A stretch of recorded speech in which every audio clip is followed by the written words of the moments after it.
You picked Teya Shoots. Teya was absent from the channel for a while and missed a few reviews. We put it up for a vote a while back to see what you guys wanted to see her shoot. These are the winners, as well as a couple that I kind of squoze in, hoping that she'll be generous enough to do it for us. Each of these is going to be an individual video. You'll get impressions, dry handling, some shots, and some afterthoughts. Coming up next on GBGuns.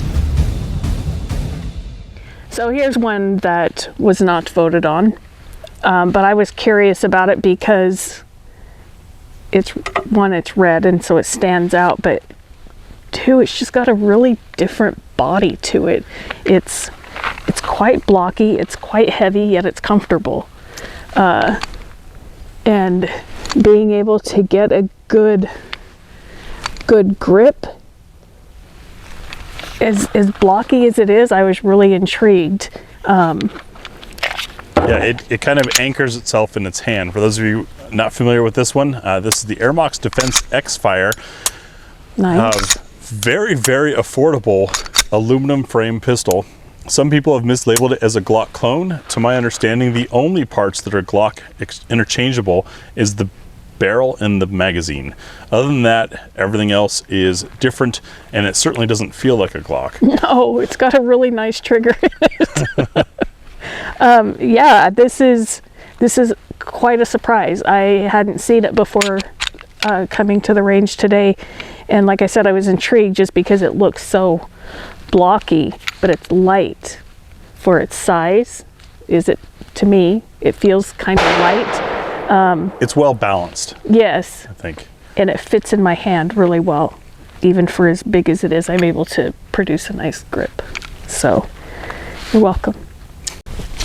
So I'm just gonna put 10 rounds through this and see what kind of opinion I can gather about how it changes my initial impression of just having it in the hand.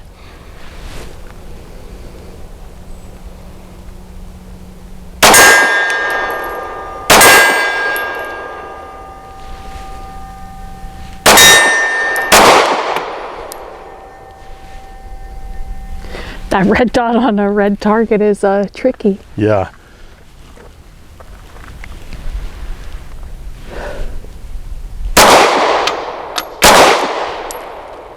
Okay, it shouldn't be that tricky though.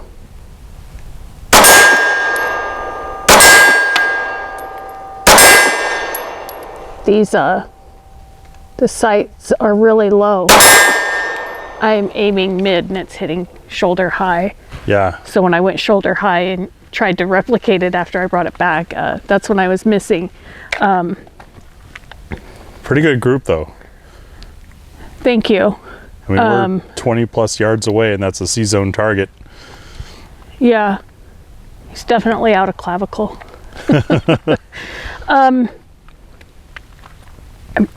I'm not crazy about it. Really? No. I lose the front sight because the back sights are so bright. Yeah. So now that I've got live ammo and I know a round's coming out, my brain doesn't let me calculate that many different things.